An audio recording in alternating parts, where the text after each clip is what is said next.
নমস্কার বন্ধুরা, আপনাদের স্বাগত ভারতের উন্নয়ন চ্যানেলে।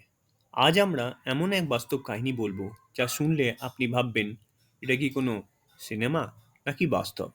হ্যাঁ, কেজিএফ আবার ফিরছে, কিন্তু এবার আর সিনেমায় নয়, বাস্তবের খনিতে। চলুন শুরু করি এই সোনার যাত্রা। কেজিএফ সিনেমা কি মনে আছে আপনাদের? রকি ভাইয়ের হাত ধরে এক সোনালী জগতে নিয়ে গিয়েছিল আমাদের। গোল্ড, পাওয়ার আর প্রতিশোধের সেই গল্প হৃদয়ে যেন গেঁথে আছে কোটি কোটি মানুষের। এটা ছিল সিনেমার পর্দার দেখা ভারতের এক কাল্পনিক কিন্তু গর্বের প্রতিচ্ছবি। থিয়েটারে হইচই, রাতারাতি সুপারহিট, আরও কত কিছু। কন্নড় ফিল্ম ইন্ডাস্ট্রির ইতিহাস বদলে দিয়েছিল এই কেজিএফ। মনে হয়েছিল যেন ভারতীয় সিনেমা এক নতুন উচ্চতায় পৌঁছেছে। এই সিনেমা শুধু বিনোদন নয়, এটা হয়ে উঠেছিল আন্দোলন। কেজিএফ দেখিয়েছিল গল্প বলার শক্তি কতটা বড়। ভাষা ভুলে সবার হৃদয় জয় করেছিল এই কাহিনী। এখন যখন কেউ কেজিএফ বলে, মনে পড়ে সেই সোনার শহরের কথা।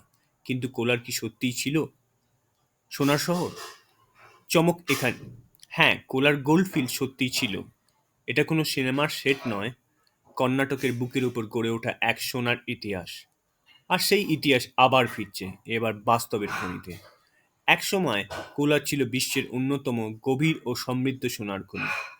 ব্রিটিশ ইন্ডিয়াতে এখান থেকেই উঠে আসতো প্রচুর সোনা। এটাই ভারতের অর্থনীতিতে রেখেছিল অবিস্মরণীয় অবদান। এমনকি 1889 সালে এখানেই গড়ে ওঠে দেশের প্রথম বিদ্যুৎ কেন্দ্র।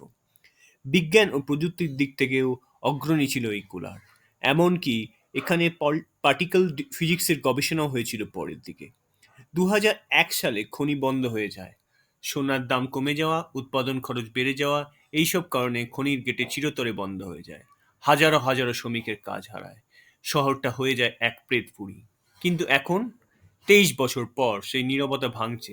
2024 সালের জুন মাসে কর্ণাটক সরকার ঘোষণা করে আবারও শুরু হবে এই সোনার খনির প্রকল্প।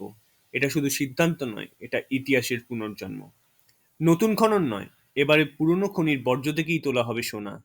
1003 একর জমির ছড়ানো 13টি টেইলিংস ডাম্পে লুকিয়ে আছে অলমোস্ট 23 টনের মতন সোনা।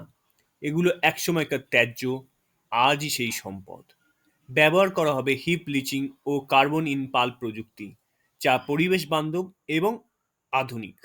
এই পদ্ধতিতে বর্জ্য মাটির মধ্যেই থেকে যাবে, কিন্তু সোনা সেগুলো বেরিয়ে আসবে নিষ্কলুষভাবে। সাধারণত খননের তুলনায় এটি অনেক নিরাপদ এবং সাশ্রয়ী। এই প্রকল্প বছরে আনুমানিক 750 কেজি সোনা উৎপাদন করবে বলে আশা করা হচ্ছে, যা দেশের স্বর্ণ উৎপাদনের বড় অবদান রাখবে। এটা ভারতের জন্য গর্বের বিষয় যে আমরা আবার নিজেদের সোনা উৎপাদনে ফিরছি।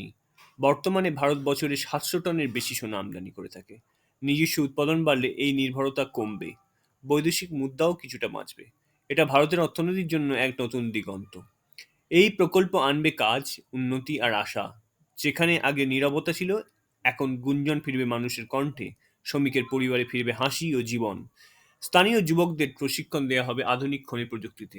টেকনিক্যাল ট্রেনিং সেন্টারগুলো খুলছে কোলারে, যেখানে তৈরি হবে ভবিষ্যতের ইঞ্জিনিয়ার ও সুপারভাইজার।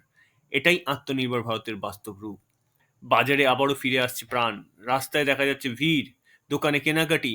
মনে হচ্ছে যেন শহরটা আবার বেঁচে উঠছে। এই রূপান্তর শুধু পরিকাঠামোর নয়, মন ও মাটিরও বটে।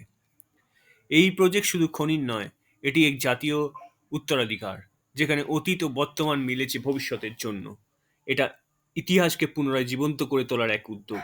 কেজিএফ সিনেমা আমাদের কল্পনার গাথা গৌরব দিয়েছিল, কিন্তু এই প্রকল্প আমাদের সত্যিকারের গল্পের গল্প রচনা করেছে।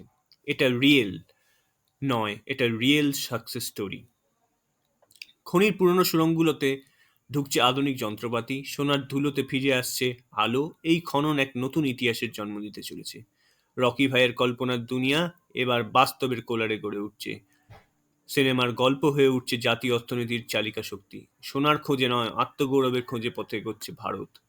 কেজিএফ 3.0 রিয়েল গোল্ড রিটার্নস এবার সোনার গল্প পর্দায় নয়, মাটির গভীরে। এটা ভারতের উন্নয়নের এক বাস্তব নিদর্শন।